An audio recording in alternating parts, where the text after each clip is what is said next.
Hello everyone. तो कैसे हो आप सब। मैं हूँ सोनी, आपकी जीएल स्टोरी टेलर और राइटर।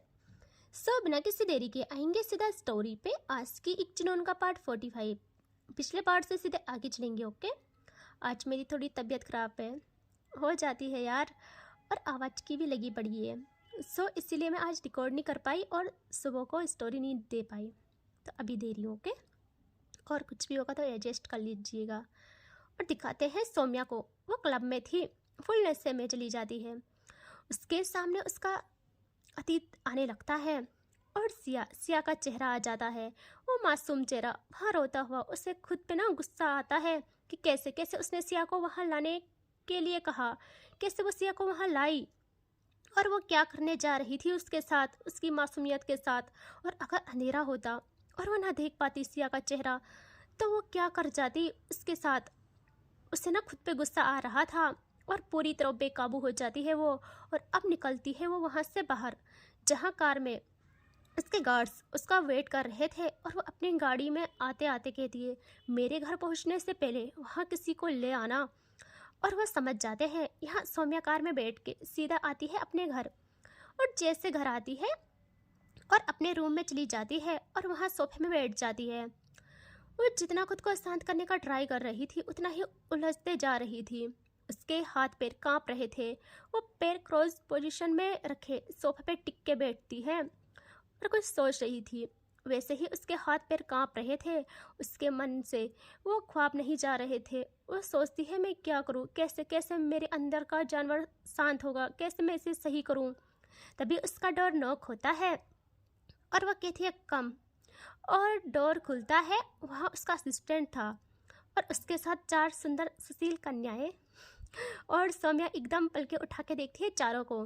दूसरे ही पल उसका मूड एकदम बिगड़ जाता है।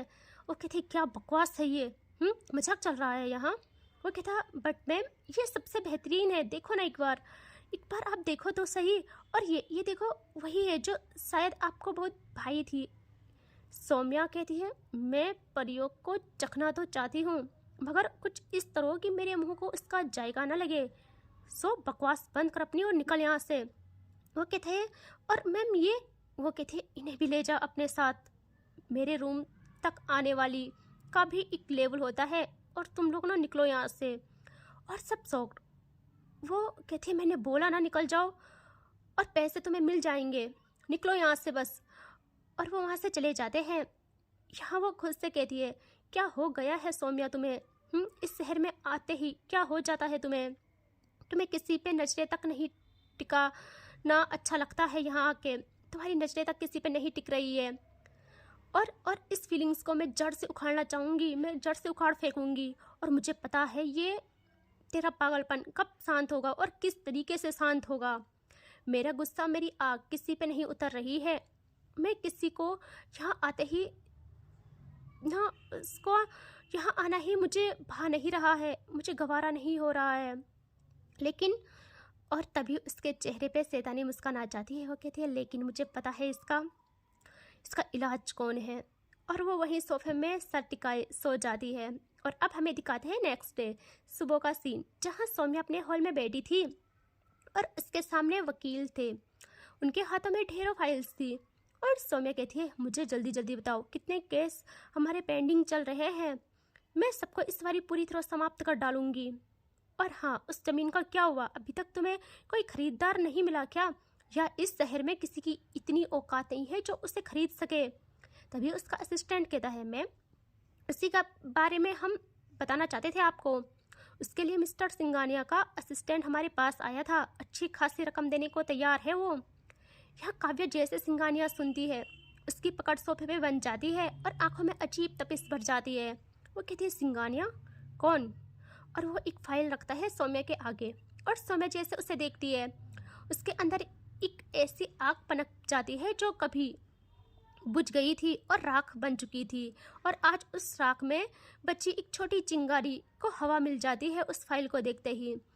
और वो एकदम उसे पलट के कहती है, डन, इस डील को फाइनल करो।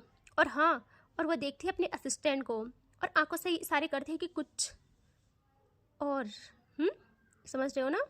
और वह समझ जाता है और वह कहती है, ये सबसे स्पेशल केस है। सो और अब हमें दिखाते हैं दूसरे दिन का सीन दोपहर का। सौम्या अभी भी सोफे में बैठी थी, नजरें नजरें सिर्फ फ़ोन पे टिकाए थी। यहाँ उसका असिस्टेंट और वो बहुत खुश थे। और तभी तभी कॉल बजता है और सौम्या के चेहरे पे जंग जीतने वाली मुस्कान आ जाती है और उसका असिस्टेंट जल्दी से फ़ोन उठाता है और वहाँ से एक आदमी कहता है, तुम्हारी हिम्मत कैसे हुई मेरे साथ ये खेल खेलने की? तुम्हें मैं नहीं छोड़ूंगा, तुम्हें पता भी है मैं कौन हूँ। मैं तुम्हें नहीं छोड़ूंगा। यह असिस्टेंट कहता है, शांत मिस्टर सिंघानिया, शांत। देखो, आप अपनी तसल्ली के लिए पुलिस के पास जाओ, कानून का सहारा लो, जो चाहे कर सकते हो। वैसे आपका सबसे भरोसेमंद वकील मेरे सामने है और अब हमारे लिए काम करता है। और वहाँ से सिंघानिया की हालत ख़राब हो जाती है। वो समझ जाते हैं कि ये मामूली इंसान नहीं है। और वो इतने तो समझदार थे कि समझ जाते हैं कि ये सब ज़मीन की बात नहीं है, कुछ अलग बात है। वो जल्दी से कहते, क्या चाहते हो मुझसे? यहाँ वो कहता है, गुड, समझदार हो आप। चाहता कुछ नहीं, हमारे बॉस के साथ बस एक मीटिंग कर लो अपने घर पे। और हाँ, एक डील करनी है, पूरी ज़मीन तुमको फ्री में दे दूँगे और तुम्हारी रकम भी तुम्हें लौटा देंगे। और वो कहते हैं, इतना तो मुझे पता है, इसकी कीमत बड़ी चुकानी पड़ेगी मुझे, लेकिन मुझे भी जानना है इसके पीछे कौन है। सो डन, शाम के 4 बजे सिंघानिया मेंशन पे आ जाना। और वो फ़ोन काट लेते हैं। यहाँ सौम्या स्माइल करती है और कहती है, वाह, अब होगा सियासती खेल। ये जो आग तुमने लगाई है उसको मैं ऐसी हवा दूंगी कि चाहे मेरी हस्ती मिट जाए, मैं तुम्हारा भी कुछ नहीं बचाऊंगी, कुछ भी नहीं। और अब सिंघानिया मेंशन के बाहर 4 ब्लैक कार्स दिखती है। वो लाइन से रुक जाती है वहाँ और सबसे आगे वाली कार से निकलती है सौम्या, उसके पीछे गार्ड्स। और अब सौम्या देखती है सिंघानिया मेंशन को और उसकी आंखों में तपिश भर जाती है। उसके अंदर वो मंजर चलने लगता है जो उसने कभी झेला था, लेकिन वो ऐसे नहीं कि माफ़ कर ले। अब सिर्फ हुकूमत नज़र आती है उसे, सिर्फ हुकूमत। और वो बढ़ाती है अपने कदम आगे और जो उससे देखता है सब हैरान हो जाते हैं। सौम्या के लिए उस मेंशन का गेट खोला जाता है बाइज्जत।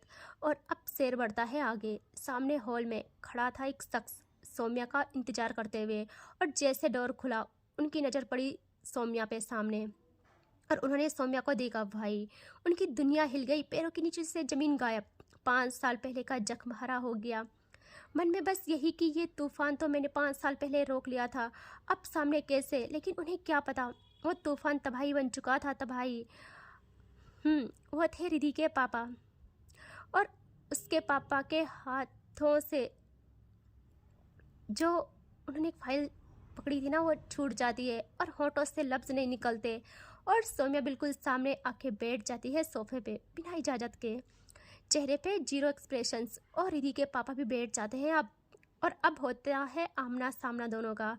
जहाँ वो कुछ कहते, सौम्या कहती है, मेरे पास इतना टाइम नहीं है कि मैं ज़्यादा बातें करूँ, इधर उधर की बात करूँ। सीधे आते हैं मुद्दे पे। और असिस्टेंट एकदम फाइल निकाल के उनके हाथ में थमा लेता है।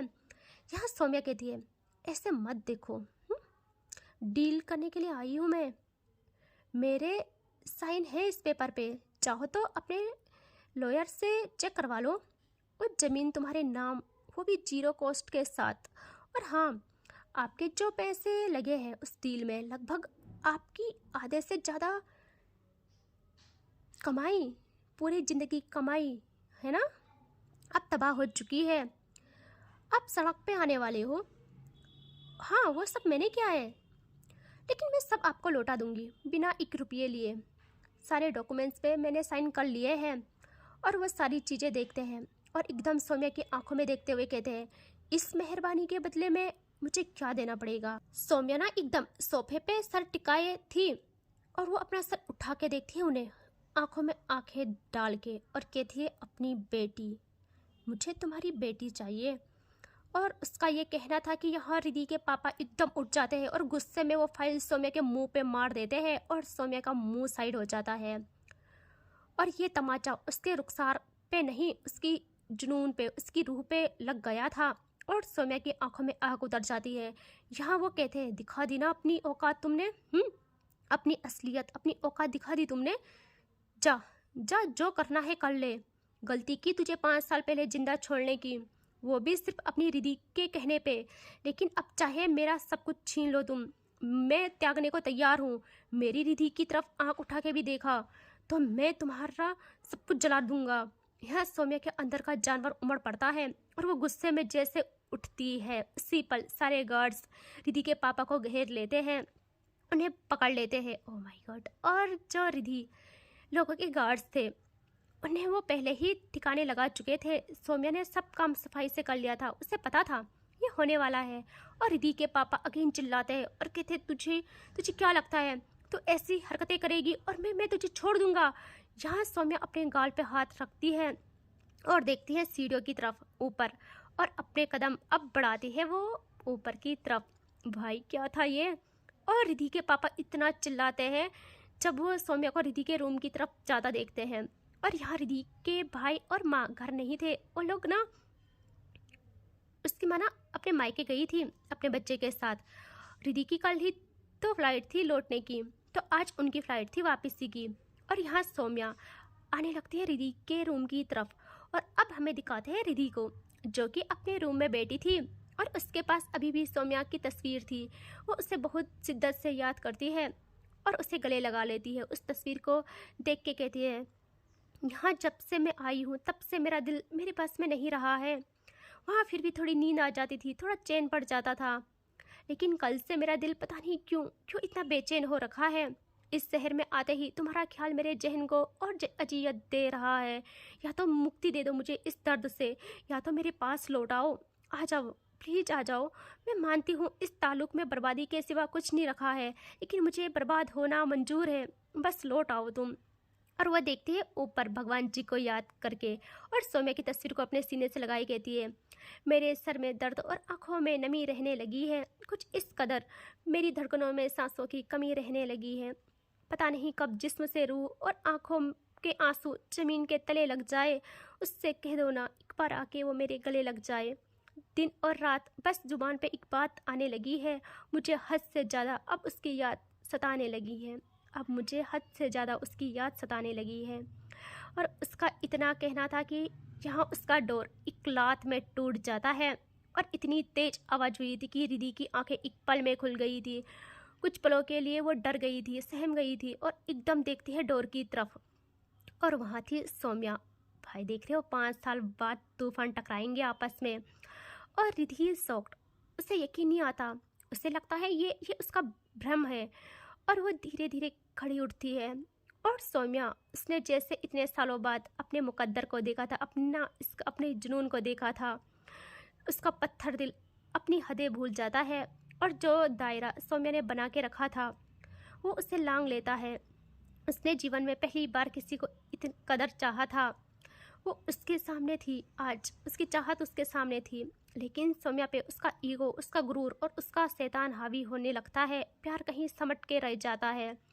यहाँ सौम्या की पलकें कुछ पलों के लिए बंद होती है और दूसरे ही पल उसकी आंखों के सामने वो मंजर याद आता है, रिधि का झूठ, उसकी 4 साल की तड़पी रूह, सब कुछ उसके सामने आ जाता है।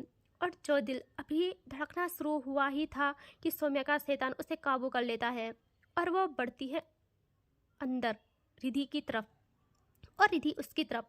यहाँ दोनों का होता है आमना सामना पूरे 5 साल के बाद। और जैसे एक दूजे के सामने आते हैं दोनों की धड़कनें साथ में धड़कती है और सांसें साथ में चलती है दोनों की।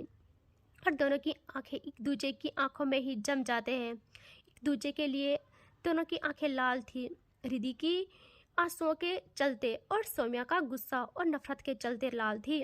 और रिधि कहती है तुम यहाँ आ गए तुम यहाँ कैसे आए? पापा ने आने दिया और तुम तो मुझसे मुख मोड़ के चले गए थे। ये सताने के लिए आए हो ना, हर बार की तरह, है ना? अभी गायब हो जाओगे, है ना? गायब हो जाओगे ना? तो तुम ख्वाब हो या हकीकत? और उसके हाथ कांपने लगते हैं और वो धीरे धीरे हाथों को सौम्या के गालों तक ले जाती है कि उसी पल सौम्या एकदम उसकी कलाई को पकड़ लेती है, उसका हाथ खुद के गाल तक आने नहीं देती, रोक लेती है टाइट। इतने गुस्से में कि रिधि की नाजुक कलाई पे निशान बन जाते हैं और वो दर्द भरी आंखों से देखती है सौम्या को। और सौम्या कुछ नहीं कहती है, कुछ भी नहीं, और वो एकदम झुक के रिधि को रफली अपने शोल्डर में उठा लेती है। ओ भाई यार, रिधि शॉक्ड।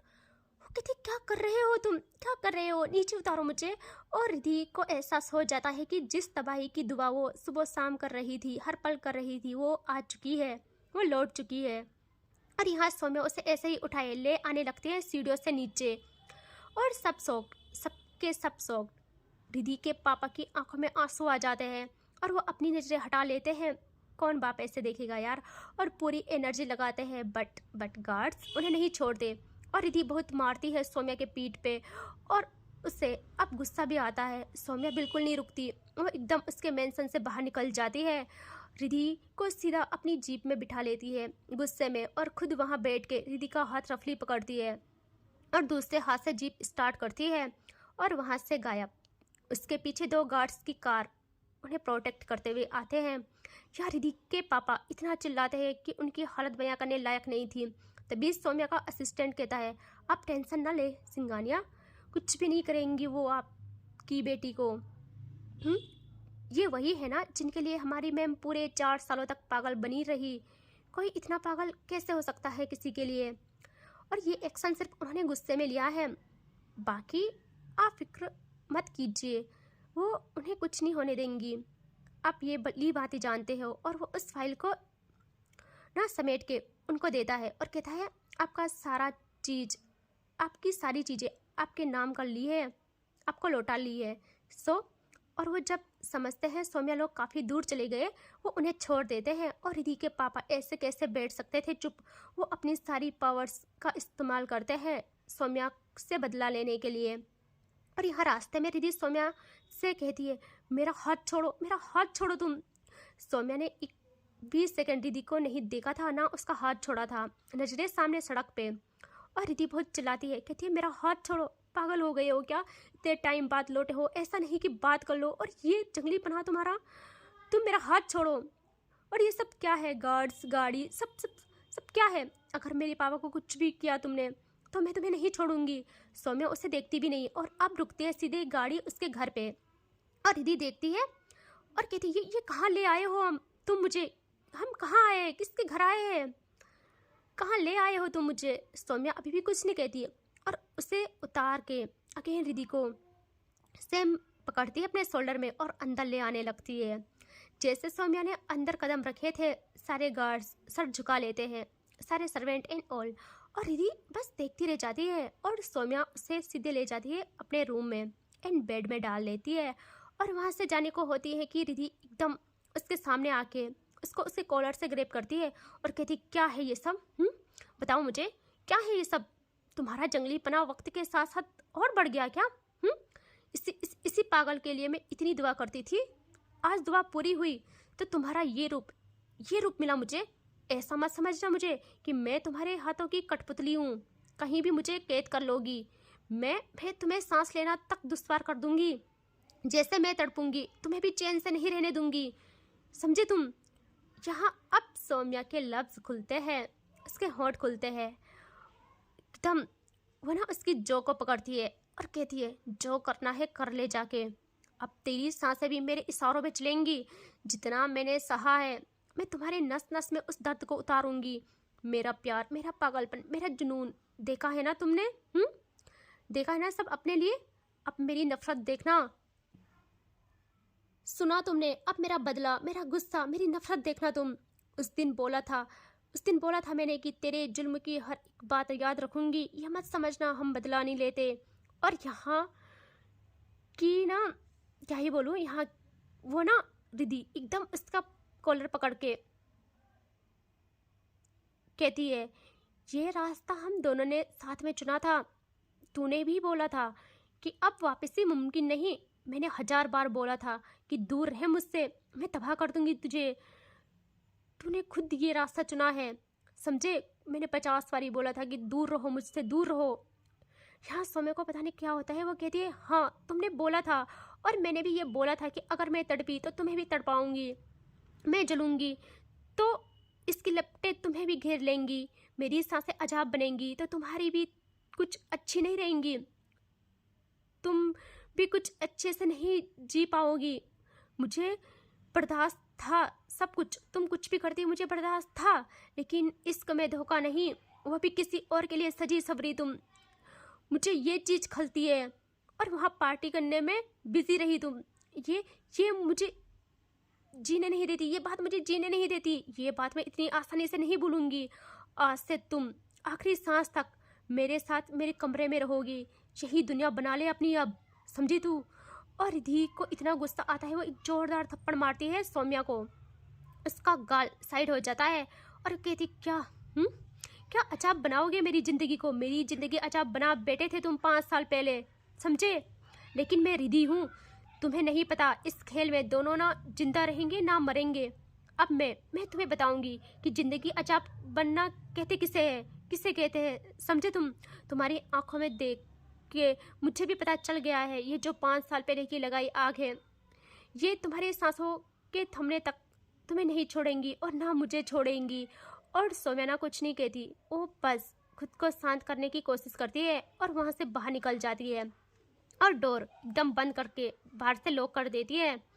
और रिधि एकदम बैठ जाती है बेड में और पागल हो जाती है। वो अपने बालों में हाथ रख के नोचती है ना, ऐसे करती है और चिल्लाती है, चीखती है। और ऐसे ही ना रात हो जाती है। यहाँ सौम्या रूम में अभी तक नहीं आई थी और रिधि परेशान। वो चीज़ें उसके लिए नहीं थी, वो जगह नहीं थी, उसे पता भी नहीं था कि वो किसके घर में है। रिधि परेशान हो जाती है और उसके पापा, माँ, भाई और तनु सौम्या का पता लगाने के लिए अपने सारे सोर्सेज लगा लेते हैं। और अब होता है रिधि का डोर ओपन, और जैसे होता है रिधि समझती है सौम्या आ गई। वो उस तरफ देखते देखते कहती है, तुम्हारी हिम्मत कैसे हुई। और वहाँ थी एक सर्वेंट और रिधि उसे देखती है और वो अंदर आके रिधि के लिए कुछ सामान लाई थी, वहाँ रख लेती है और कहती है, मैम आपकी इजाज़त हो तो मैं ये आपके कबर्ड में सेट कर लूँ। रिधि देखती है उससे और कहती है, मेरा कबर्ड कहाँ से आया यहाँ, और मेरा सामान नहीं है ये, समझी तुम। और ये घर किसका है और वो कहाँ चली गई। यहाँ पहले तो सर्वेंट रिधि को देखती रह जाती है, फिर खामोश। रिधि चिल्ला के कहती है, मैंने कुछ पूछा है तुमसे, वो कहाँ चली गई। वो डर के कहती है, कौन मैम। यहाँ रिधि कहती है, कौन का क्या मतलब, सौम्या वो कहाँ चली गई। और वो सर्वेंट कहती है, मैम धीरे बोलिए, उनका नाम कोई नहीं लेता यहाँ। रिधि कहती है, उनका, मैं समझी नहीं, मुझे बताओ। वो कहती है, नहीं मैम मैं कुछ नहीं कह सकती हूँ, उनको पता चला अगर, तो मैंने आपको कुछ बोला, उनको अगर पता चला तो पता नहीं वो मुझे कैसा सजा देंगे। मैम बस मुझे एक काम दिया गया है आपका सामान सेट करने का, अगर मैंने वो नहीं किया तो आप जानती हो ना। रिधि कहती है, तुम इतना डर क्यों रही हो, बोला ना कुछ नहीं होगा तुम्हें। ओके ठीक है, रख लेना सामान, मैं इजाज़त दे देती हूँ, लेकिन मुझे पहले बताओ, तभी मैं इजाज़त दूंगी। और वो सर्वेंट ना डर के सब कुछ बताती है सौम्या के बारे में। और रिधि शॉक्ड, वो कहती है, व्हाट, 5 सालों में इतनी तरक्की कैसे। यहाँ वो कहते हैं, मैम 5 सालों में नहीं, खानदानी है, समझे आप। और वो बाकी सब बताती है, 4 साल तक सौम्या का हाल क्या था वो भी बताती है, और अब वो कितनी निर्दयी और क्रूर है वो भी बताती है। वो कहती है, वो बस जब तक इस शहर में थी कुछ महीने, बस तब तक ही शांत रही, तब तक ही सुधरी रही, और पहले जितनी निर्दयी थी अब उससे ज़्यादा बन गई है। और वो ये भी कहती है कि मैम प्लीज़ अब आप ना सामान रखने दीजिए, वरना वो मुझे पता नहीं कौन सी सज़ा देंगे। प्लीज़ मैं हाथ जोड़ती हूँ आपके, और मेरे बारे में मत बताना कि मैंने आपको ये सब बताया है, वरना। यहाँ रिधि कहते, कोई बात नहीं, तुम सामान रखो। और वो जल्दी से सामान रख के वहाँ से चली जाती है। यहाँ रिधि का दिमाग पूरी तरह से ख़राब हो जाता है। और देखती है वहाँ साइड टेबल फ़ोन होता है ना, टेलीफोन, वो रखा था। रिधि जल्दी से वहाँ जाती है और उसको चेक करती है, वो सही था। और रिधि करती है अपने पापा को कॉल, और उनके पापा जैसे रिधि की आवाज़ सुनते हैं वो कहती, बेटा तुम ठीक हो ना, तुम टेंशन मत करो, मैंने, तनु ने और तुम्हारे भाई ने पता लगा दिया है उसके मेंशन का, हम बस आ रहे हैं, हम अपनी जान दे देंगे, लेकिन इसको इसकी सजा देंगे। यहाँ रिधि कहती है, नहीं पापा प्लीज़ शांत हो जाओ, मैं ठीक हूँ। उसके पापा कहते, बेटा कैसे ठीक हो तुम, किस तरीके से वो ले गई थी तुम्हें यहाँ से। यहाँ रिधि कहती, पापा ये बात आपको भी पता है, वो मुझे कुछ नहीं करेगी, कुछ भी नहीं, और मैं सही सलामत हूँ। और पापा आप बिल्कुल यहाँ मत आना, आप उससे ऐसा वैसा मत समझना, वो ना सब तबाह कर देगी, आप प्लीज। और इस शेर को कैसे शांत करना है ये रिधि बखूबी जानती है, ठीक है। सो आप मेरी फिक्र ना करें और मेरी बस एक बात मान ले कि आप मुझे ना ढूंढोगे और ना यहाँ आओगे। वो कहते लेकिन बेटा आप ऐसे कैसे बोल सकते हो। तो रिधि कहते पापा मैंने बोला ना आपको मेरी कसम, आप कुछ नहीं करोगे। और वो मजबूर हो जाते हैं और किसी को बताने की ज़रूरत नहीं है पापा, मैं ठीक हूँ और इसको तो मैं सुधारूँगी, ठीक है, आप उस चीज़ की टेंशन ना करें। और वो ना फ़ोन रख देती है। और इसके आगे देखेंगे नेक्स्ट पार्ट में, ठीक है। Take care, bye bye.